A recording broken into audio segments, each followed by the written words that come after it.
My name is Sandy. I'm 26, and I'm a homemaker. I'm a newlywed. I really regret getting married now. The bullying from my mother-in-law Patricia, who is 55, and my husband, Michael, who is 30, is unbearable. I thought they were both so nice before we got married, and that we could live happily ever after. That's why when Patricia asked me to move in with them after my father-in-law passed away a few years ago, I gladly agreed. But as soon as we got married, they changed dramatically. Moreover, I discovered that my husband's brother, who was a recluse, lived with them, which they hadn't told me about. The morning after our wedding, I was shocked to find an unfamiliar man drinking tea in the kitchen. That's when I first met Michael's younger brother, Jonathan, 27. Jonathan, while sipping his coffee, helped me stand up because my legs buckled in surprise. Then he introduced himself, saying, "I'm Jonathan, 27 years old, a recluse, disliked by my mother and brother." His gentle manner of speaking made him seem like a good person, so I was reassured. Just as we started to chat, my mother-in-law woke up and came in. "Jonathan, stay in your room until you're ready to leave. I'll bring your food later," she told him, shooing him away with her hand. I suggested, "Mother-in-law, why don't we have breakfast together with Jonathan?" But she barked back at me, "Mind your own business! How dare you? Just a daughter-in-law giving me orders!" I was shocked to see a completely different side of my mother-in-law, who had been so kind to me until yesterday. Her face, attitude, manner of speaking, she had always called me Sandy with a smile, but now she was calling me you with a demon-like look. Jonathan told me, "Sister-in-law, this is my mother's true colors. She and my brother's been deceiving you by pretending to be nice. I recommend that you escape while you can." His words left me bewildered. "Quiet! I won't let our free housemate escape that easily. We're taking in an orphan with no parents for free, so be grateful." After hearing this, I wanted to run away, as Jonathan suggested, but I decided to stay and talk to my husband, whom I married out of love. Then my husband woke up, looking sleepy. "What's with all this noise so early in the morning? Can't you let me sleep?" He glared at me with a face I'd never seen before, looking so grumpy. In that moment, I realized that what Jonathan had said about my husband deceiving me was true. As I stepped back in fear, my husband changed his expression and said, "Just kidding! Mom, get along with my wife." Then he pulled me into his embrace. I was surprised to hear my husband call his mother Mom, but I was relieved to think that he was back to his usual self, and quickly forgot about his previous angry gaze. Feeling more reassured, I thought maybe he looked so grumpy because he had just woken up.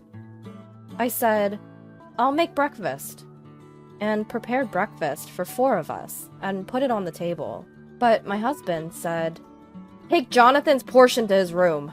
Sorry for not telling you, but I have a brother who's like a piece of junk. Shut in. I was too embarrassed to tell you." Mother-in-law chimed in. "He locks himself in his room all the time and barely goes out. He's nothing like Michael. You wouldn't think they're brothers." All they did was badmouth Jonathan. I took breakfast to Jonathan's room and knocked on his door. He thanked me, but tried to close the door, saying, "Don't worry about me. I'll go out to eat." Feeling sorry for him, I blurted out, "Eating out all the time isn't healthy. Now that I'm a part of this family, I'll take care of everyone's health." He only repeated, "You should get out of here. I'm scared of being alone after my parents passed away." I felt a tightness in my chest and tears welled up. I was taken back to when my parents died. I was diagnosed with PTSD and I'm still receiving treatment. I might be projecting my situation onto Jonathan. I'll bring some more food later, I informed Jonathan and returned to the living room. Then my husband asked, "Can you finish up the housework and come to the convenience store at noon?" I responded with, "All right," and agreed. After seeing off my husband to the convenience store where he works, the bullying from my mother-in-law started as soon as I began the housework. "Wash the dishes, clean up, and finish weeding the garden, all by this morning," she instructed, as she started drinking tea in the living room. I replied and started cleaning the dishes, and before cleaning each room, I peeked into the garden to see how many weeds there were. To my surprise, the garden appeared as though it hadn't been weeded for years. It seemed like lots of bugs might come out, and I shuddered at the thought. Looking up at the sky, I saw cloudy weather with dark rain clouds, so I decided to hurry up with the cleaning. After cleaning the living room and dining room, finished cleaning all the rooms, except for Jonathan's room on the second floor, I heard a loud noise from the first floor, so I hurried over. There, the entire kitchen floor was drenched in salad oil. "Clean up the spilled oil," she said, and it was clear that she had removed the cap from the salad oil and spread it around. The bottle was empty, and it was spread over a wide area. "Why would you do something like this?" I confronted my mother-in-law. "What? You think I did this on purpose? How terrifying! You're an awful daughter-in-law. It's your fault for leaving things where I walk. Instead of talking, get to cleaning," she yelled, throwing a roll of paper towels at me. Remembering that I had to go to the convenience store my husband runs after cleaning the garden, I hurriedly cleaned the kitchen floor. While kneeling and soaking up the oil with the paper towels, my mother-in-law bumped into me, and I ended up diving onto the oily floor. "Move when I'm coming! You're in the way! Unbelievable!" I was left with regrets of moving in just 2 days after our wedding. But I didn't have time to dwell on it. It took quite a while to clean the floor. After that, during the garden cleanup, I was bitten by mosquitoes dozens of times as I desperately pulled weeds and bagged them up, finishing the task completely drained. Thankfully, the garden wasn't large. I didn't have much time until noon, but I couldn't go out with my body dirty from the oil and sweat, so I quickly took a shower. I thought I had prepared my underwear and clothes before entering the bathroom, but when I came out, everything was gone. I guess that's my mother-in-law's doing again. I was frustrated, but I didn't have time to argue. So after drying my body, I thought I would go to the bedroom wrapped in a bath towel. But even the bath towel was gone. I couldn't put on the clothes I had been wearing because they would dirty my body again. I wiped my body with the face towel I had used in the bath, covered my body with it, and hurried to the bedroom on the second floor. My mother-in-law was recording a video, laughing hysterically, and I thought, I can't live with this woman anymore. As I climbed the stairs, where I found a bath towel midway, I quickly wrapped it around myself and went to the bedroom. I was so frustrated that I felt like crying, but I held back, thinking that it would make my mother-in-law happy. As I hastily changed clothes and left the bedroom, I saw Jonathan. "Listen, sis-in-law, you really need to get out of this house as soon as possible. That lady lives for this kind of stuff," he said, and handed me a piece of paper with his WhatsApp QR code on it. "I know you're in a rush, but if anything happens, hit me up here." And then he went back into his room. I pocketed the paper and headed to my mother-in-law's room to tell her I was going to my husband's convenience store. She didn't respond, just kept watching and laughing at a video on her smartphone. I think she might be watching the video of me from earlier. which nearly brought me to tears again. But I ran off to see my husband. Once at the convenience store, my husband told me to go into the office. He half smiled as he handed me the store uniform. "Sandy, I gotta say, you looked super sexy climbing up the stairs naked. Next time, make sure you've got your towel and clothes ready before hitting the shower. It's embarrassing," he said. "I had them with me. Your mom must have hidden them. Didn't you see the towel halfway up the stairs? I had no time to look for my clothes and underwear." I replied, my composure slipping as I started crying. My husband started recording me with his phone. "If my mom is giving you a hard time and you don't cry and get all frustrated, I'll send her this video. You'd better satisfy her to the end. It's such a burden that you're making me record this and send it to mom," he said, as he rushed me to get dressed in the store uniform. So I just did what I was told and slipped into the uniform. I was devastated by my husband's words, tears streaming down my face as he led me into the store. He introduced me to a woman working there and told her to show me the ropes before he left the store. She was a kind, middle-aged lady named Mrs. Sophia, working at my husband's convenience store. With my eyes swollen from crying, she gently told me, "The boss probably won't be back for a while. Why don't you take a break in the office?" But I thought if he's watching through security cameras, he and his mother would tag team scold me if I rested. So I asked her to teach me the work instead. Mrs. Sophia was so kind and patient as she showed me what to do. We restocked shelves and she showed me how to remember where things went, how to place orders, and work the register. "Let's start by getting restocking down, Pat," she said with a smile, and we quickly became good friends.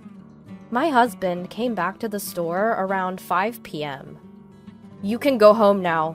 Do some shopping on your way back and start on dinner," he said, and began working in the store. Mrs. Sophia was also off at 5 p.m., so we prepared to leave together. As we were leaving, a college student-looking guy came into the office and started changing into a uniform. We said goodbye and left. As we were leaving, Mrs. Sophia said, "If you need anything, give me a call." So we exchanged numbers. As I thanked her through my tears, "Thank you for being so kind," she replied, "I knew something was up, poor thing," and gave me a hug. We stood like that for a moment, but I had to rush home to shop and cook before I could imagine what my mother-in-law might do next. Once I got home, I was swamped, from preparing the bath to cooking dinner. My mother-in-law exclaimed, You didn't take the bag full of garden waste to the dumpster, did you? Hurry up and take it!" Thinking about having to carry those 5 heavy bags by myself made me feel dizzy. However, I didn't know what she'd do if I didn't go, so I followed her directions. It only takes about 2 minutes to reach the dumpster, but the bags were so heavy that I had to rest multiple times and carried them one at a time. Then I ran into Jonathan, who was outside. Jonathan said, "It's her again," and helped me carry the bags to the dump. "You better get going soon, or you'll collapse, you know. You don't have to stay silent like me." While saying this, he helped me carry all the bags to the dumpster. I wanted to thank him and invite him into the house, but Jonathan said, "If we go in together, it will give away that I helped with the trash. So you go in first."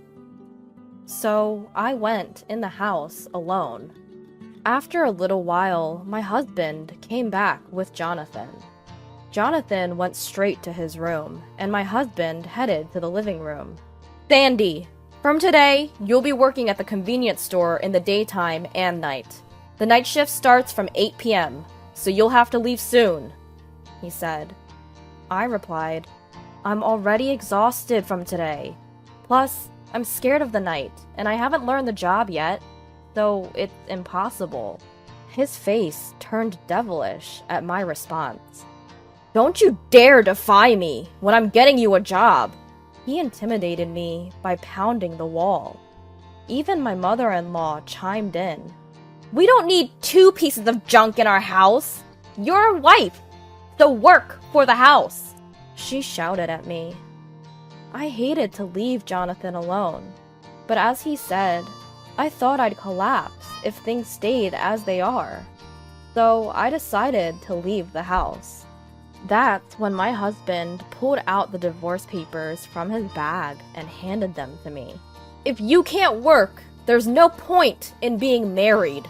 Feel free to leave if there's anywhere for an orphan with no money to go. Ha! My mother-in-law and husband watched me with smug smiles. At that moment, I decided I will never forgive these people.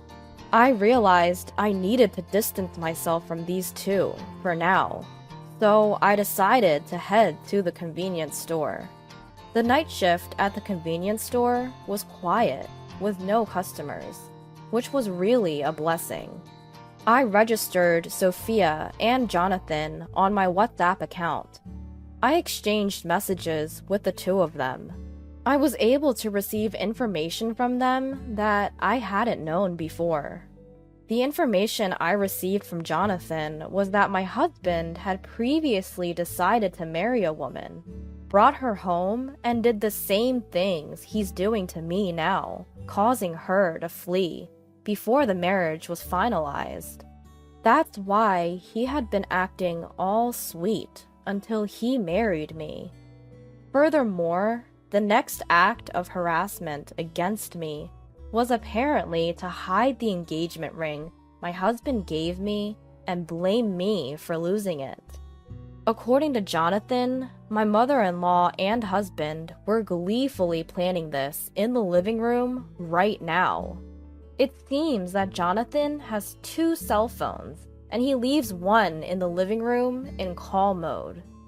He's now busy recording the talk while chatting on WhatsApp. He sent me a message with a laughing emoticon. I had heard from Sophia that her husband had some sort of relationship with an older woman working at the convenience store. The woman was married, so supposedly he went to her house during the day when her husband wasn't around. Because of this, Sophia, who's being made to work even as a store manager, was upset, or so the story went. I couldn't believe what I was reading, and read the message over and over again. I didn't know what to do on my own, so I asked them if we could form a group and share information, and both of them were more than willing. So we set up a group chat on WhatsApp. In the group chat, I told them that my husband gave me the divorce papers when I decided to leave the house.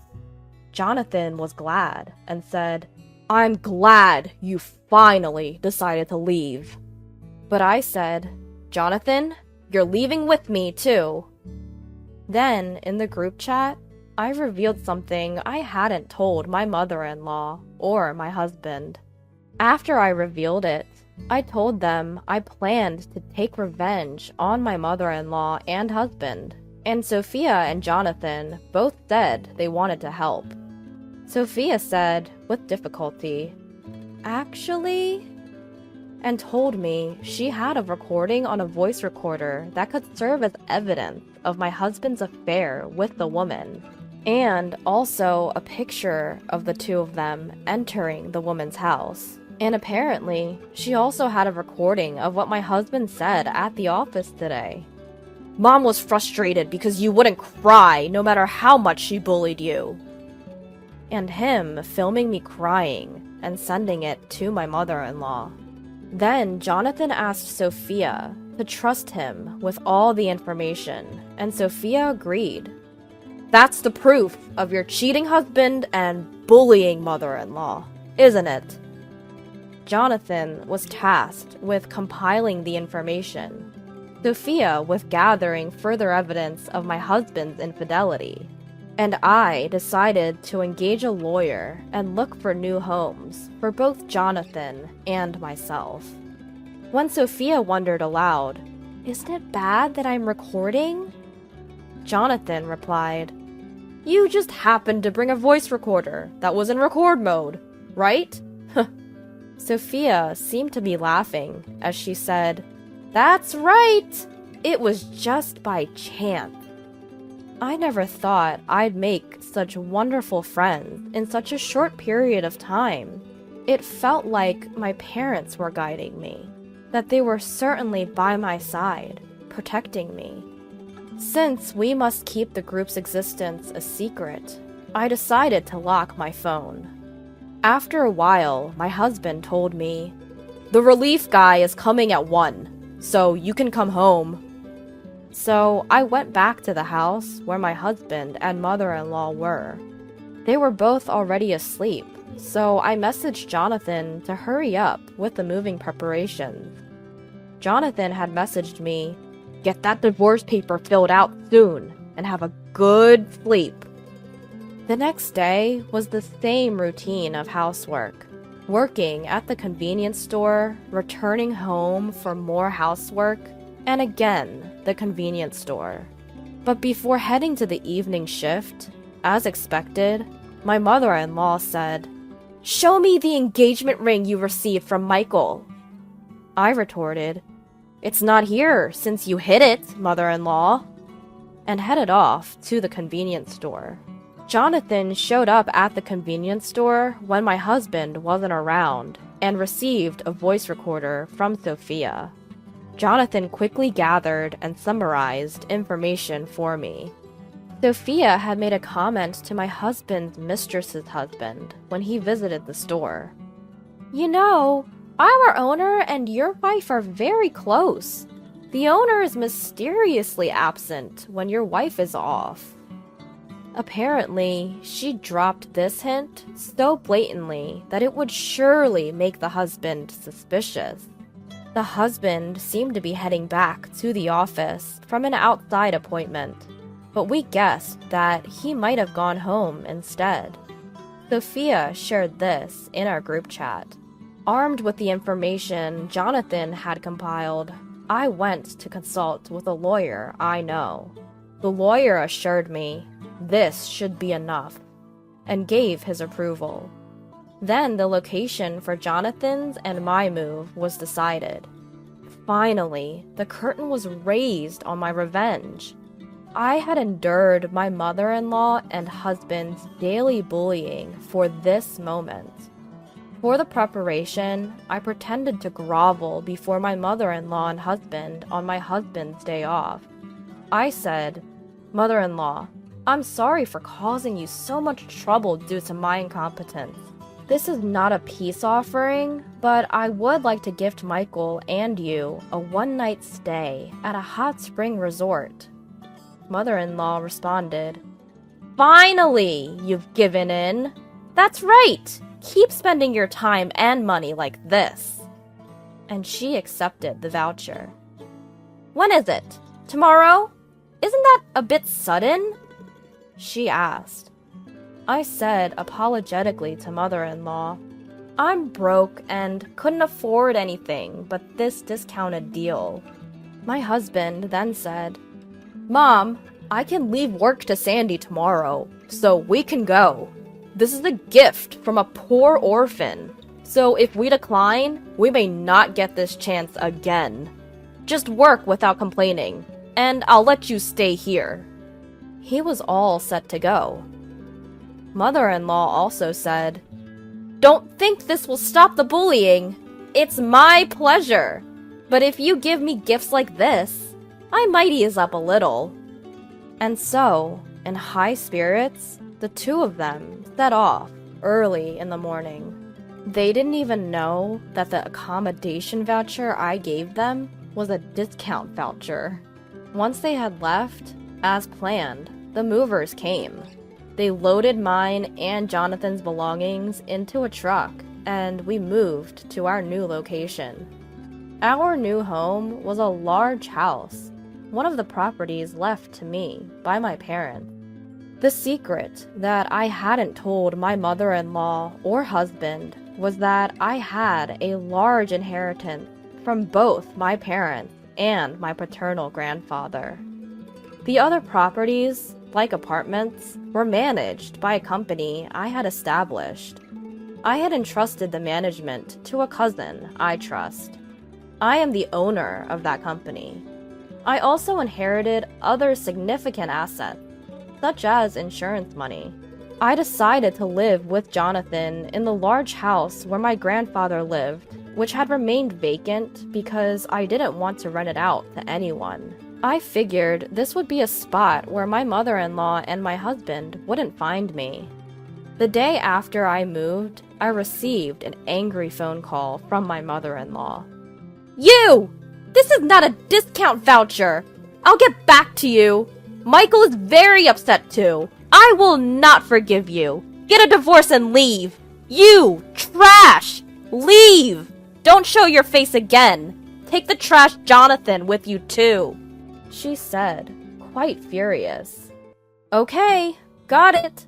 I've already submitted the divorce papers," I responded, which led her to hand the phone over to my husband.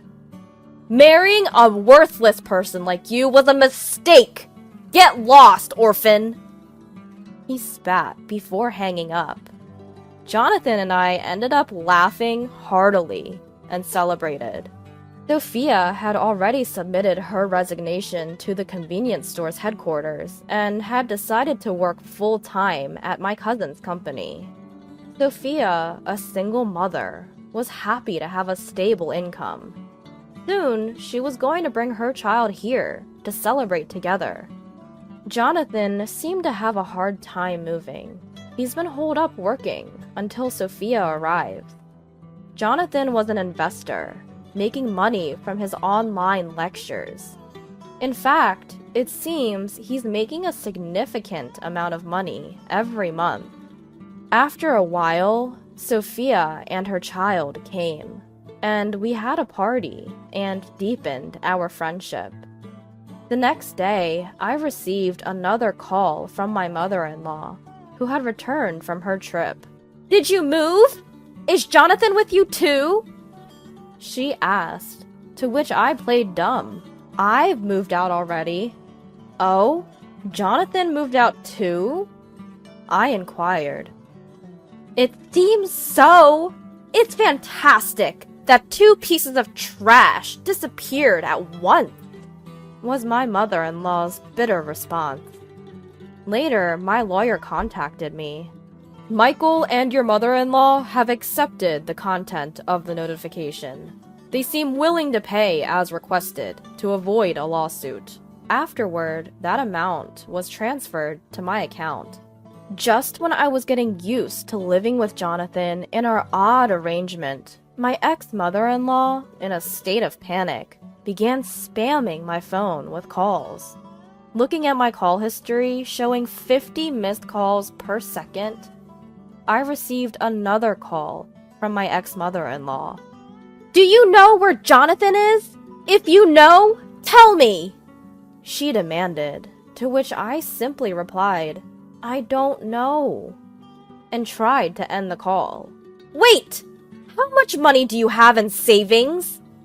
she asked next. Why do I have to tell a stranger about my savings? Goodbye, I said, and hung up. But then I received another call from my ex-mother-in-law. "Why did you hang up? Return the money I gave you." It seemed she was talking about the consolation money she and my ex-husband had paid me. I was about to hang up the phone again, saying, "I don't need to repay the money because it's the money I don't have to return," when she exclaimed, "Wait! Hear me out before you decide. I'm really in a tough spot," and started telling me why she needed the money. Apparently, my ex-husband was being sued for alimony by the husband of the woman he cheated with. Thanks to Sophia, the husband of the woman he cheated with was able to gather evidence quickly by hiring a private investigator. Moreover, once the convenience store head office found out about the relationship between the employee and my ex-husband, they terminated their contract with him. On top of a substantial penalty, he is being sued for damaging the reputation of the convenience store, and the amount he owes is beyond his means. Around that time, I happened to hear from a friend of Jonathan's that Jonathan makes more money than my ex-husband. So my ex-mother-in-law's been looking for Jonathan. Moreover, if she could get back the alimony she paid to me, everything would go well, she said. Find Jonathan! Don't you know how to contact Jonathan? And when will you repay the money? The sooner, the better, she said. So I responded, $50,000 isn't a big deal. Please stop making a fuss about petty cash. It's embarrassing. I have money and property left to me by my parents, so I'm not in financial trouble. However, I'm not so generous as to give money to complete strangers, so please, look elsewhere. She yelled, You! You're going to abandon your husband and me? Your mother-in-law? You're heartless! Pay me back! I retorted, What you've done to me since the first day after our marriage is far worse. If you call me again, I'll contact the police and a lawyer. Don't forget that we are nothing but a stranger. After hanging up the phone, I never received a call from my ex-mother-in-law again. But I started receiving love letters from my ex-husband, begging for reconciliation, which I ignored, just like I did with my ex-mother-in-law. As for my ex-husband, even after selling his house, he didn't have enough money. And since everyone knew he had taken advantage of an employee, he couldn't get a job in the same industry. So he seems to be working as a traffic control person on road construction sites.